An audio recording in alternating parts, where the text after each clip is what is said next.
حضرت علی ہی کا فرمان ہے کہ جس شخص نے ایک فرض روزہ چھوڑ دیا،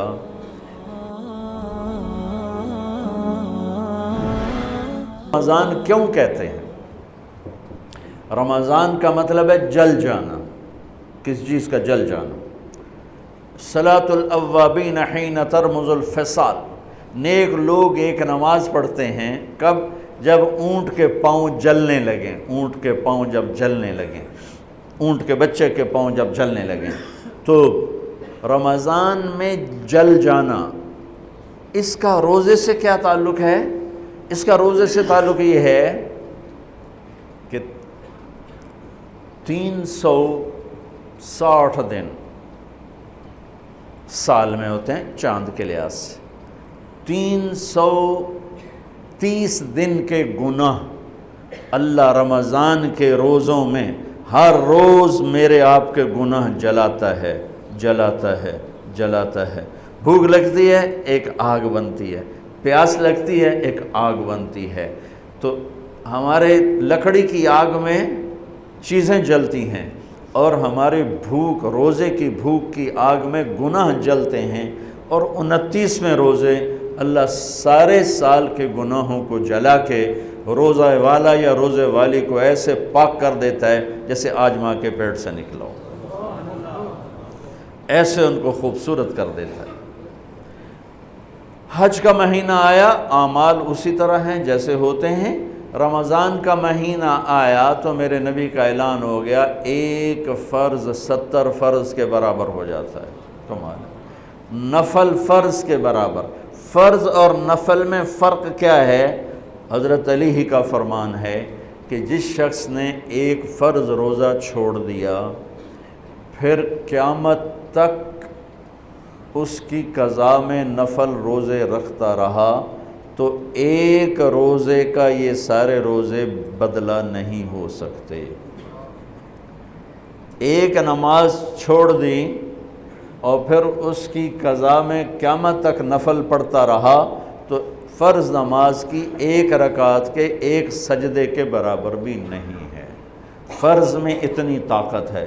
تو اللہ کی رحمت کیسے متوجہ ہوتی ہے کہ رمضان کے مہینے میں اللہ فرماتے ہیں میرے محبوب کی امت ہے، ایک فرض کو 70 کے برابر کر دو، اور پھر فرماتے ہیں نفل کو فرضوں کے برابر کر دو، اور پھر فرماتے ہیں جو رات کو تراویح پڑھے گا، دن میں روزہ رکھے گا، آخری رات اسے ایسے دھو کے پاک کر دوں گا کہ اس کے ذمے گناہ کا ایک ذرہ بھی باقی نہیں بچے گا، سب گناہ اللہ تعالیٰ اس کے معاف فرما دے گا۔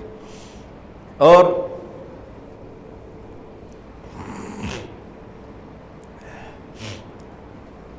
میرے نبی نے فرمایا من صام رمضان ایمانا و احتسابا، دوسری بھی من قام رمضان ایمانا و احتسابا، جس نے روزہ رکھا اللہ کی رضا کے لیے، جس نے تراویح پڑھی اللہ کی رضا کے لیے، اس کے پچھلی زندگی کے سارے گناہ اللہ معاف فرما دیتا ہے۔ رات کا قیام کسی امت کو نہیں ملا۔ دیکھو روزہ سخت تھا تو ان کا قیام اللیل نہیں تھا، چونکہ وہ اپنی کتاب پڑھ سکتے ہی نہیں تھے۔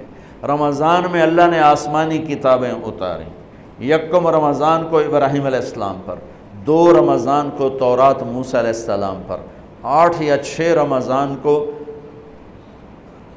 عیسیٰ علیہ السلام ان پر، موسیٰ علیہ السلام پر، ان پر داؤد علیہ السلام پر زبور کو اتارا، اور 12 یا 18 رمضان کو عیسیٰ علیہ السلام پر انجیل کو اتارا، اور 21 رمضان کو اللہ تعالیٰ نے پیر کی رات لیلۃ القدر میں غار حرا کے اندر اللہ تعالیٰ نے اپنے محبوب پر کتاب کو اتارا۔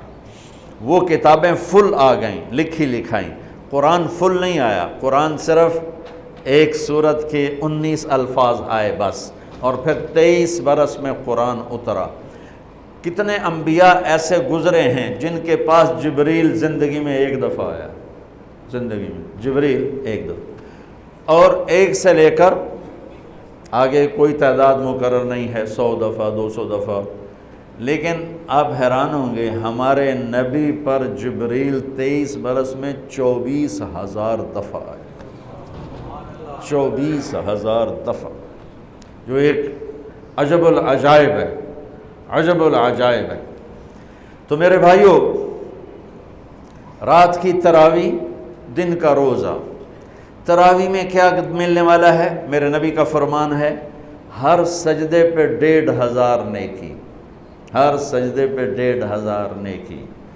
تھوڑی اپنی کاروباری مصروفیت گھٹاؤ، اپنی کاروباری مشقت گھٹاؤ، اپنے ملازموں کی بھی مشقت گھٹاؤ، تاکہ وہ تراویح پڑھ سکیں، روزہ رکھ سکیں، بشاشت سے پڑھ سکیں، اور اللہ کا فضل ہے ڈھیلے سے ڈھیلا حافظ بھی ہو تو 1.5 گھنٹے میں سارا کچھ نمٹ جاتا ہے۔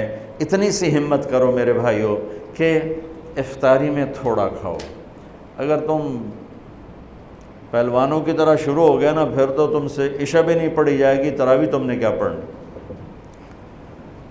روزہ جسم کی فالتو چیزوں کو جلاتا ہے، روزہ ایک قوت پیدا کرتا ہے ایمانی شیطان کے خلاف۔ وہ کیسے پیدا کرتا ہے شیطان کے خلاف؟ اللہ تعالیٰ حلال کو بھی حرام کر دیتا ہے۔ جب بیوی کو بھی شہوت سے دیکھنا حرام ہو گیا اور یہ اس پہ قابو پا گیا تو اوروں کی عزت کو یہ حرام نظر سے کیوں دیکھے گا؟ جب یہ حلال کھانا چھوڑ گیا تو یہ جھوٹ کیوں بولے گا، یہ گالی کیوں دے گا، یہ غیبت کیوں کرے گا؟ جب یہ کان میں دوائی ڈالنا چھوڑ گیا کہ روزہ ٹوٹ جاتا ہے تو یہ اوروں کی غیبت کیوں سنے گا، اوروں کی برائی کیوں سنے گا؟ جب یہ آنکھ میں دوائی نہیں ڈالتا ہے کہ وہ حلق میں جاتی، وہاں سے وہ پیٹ میں چلی جاتی ہے، روزہ ٹوٹ جاتا ہے، تو یہ ان آنکھوں سے غلط کیوں دیکھے گا؟ یہ غلط کیوں کسی کی عزت کے اوپر اپنی بددیانت نظر کو ڈالے گا؟ تو جب یہ اندھیرے میں بند کمرے میں ٹھنڈا پانی پڑا ہوا ہے اور ہاتھ نہیں لگاتا ہے اور اللہ کا دھیان اسے یاد ہوتا ہے کہ اللہ دیکھ رہا ہے، نہاتے ہوئے ہونٹ بند کر رہتا ہے کہ کوئی پانی کا قطرہ منہ میں نہ چلا جائے اور میرا روزہ نہ ٹوٹ جائے، خراب نہ ہو جائے، تو یہ جب اللہ کا اتنا دھیان اس کو نصیب ہو جاتا ہے کہ اللہ دیکھ رہا ہے، ورنہ کیا کسی کو کیا خبر کہ میں 2 گلاس پانی پیتا یا میں پیاس سے بول رہا ہوں۔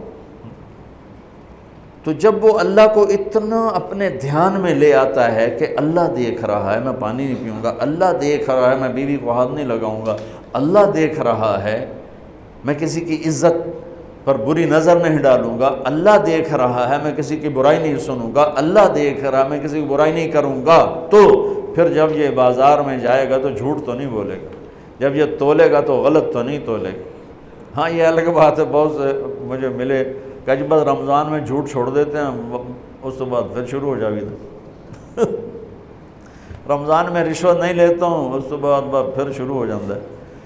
تو چلو شکر ہے 1 مہینہ تو مسلمان رہتے ہیں۔ اچھا اس کی وجہ کیا ہے کہ رشوت خور کہتا ہے جی رمضان میں نہیں، جی نہیں، رمضان میں جھوٹ نہیں بولنا، رمضان میں صحیح تولنا ہے، رمضان میں غلط نہیں تولنا ہے۔ کیوں؟ شیطان قید ہو جاتا ہے۔ رمضان میں نمازی کیوں بڑھ جاتے ہیں؟ شیطان قید ہو جاتا ہے۔ کسی امت کو یہ نہیں ملا کہ رمضان میں شیطان قید کیے جائیں، اس امت کو ملا رمضان میں شیطان قید ہو جاتے ہیں۔ کسی امت کو یہ نہیں ملا کہ رمضان میں جہنم کے دروازے بند ہو جائیں، اس امت کو ملا ہے رمضان میں جہنم کے دروازے بند ہو جاتے ہیں، جنت کے دروازے کھل جاتے ہیں۔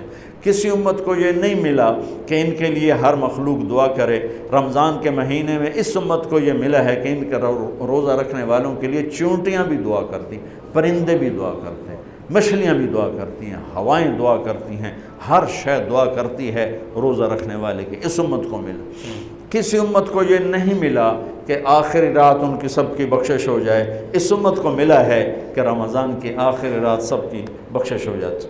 کسی امت کو یہ نہیں ملا کہ جنت کی حوریں انہیں روزوں میں یاد کریں، اس امت کو ملا ہے کہ اللہ تعالیٰ جنت کو کہتا ہے کہ تو تیار ہو جا، میک اپ کر لے، میرے بندے آ رہے ہیں، دلہن بن جا، سج دھج کے مجھے دکھا دے تاکہ میں اپنے بندوں کو پیش کروں تحفے کے طور پر۔ یہ ہے تمہاری بھوک کا بدلہ، یہ ہے تمہاری پیاس کا بدلہ۔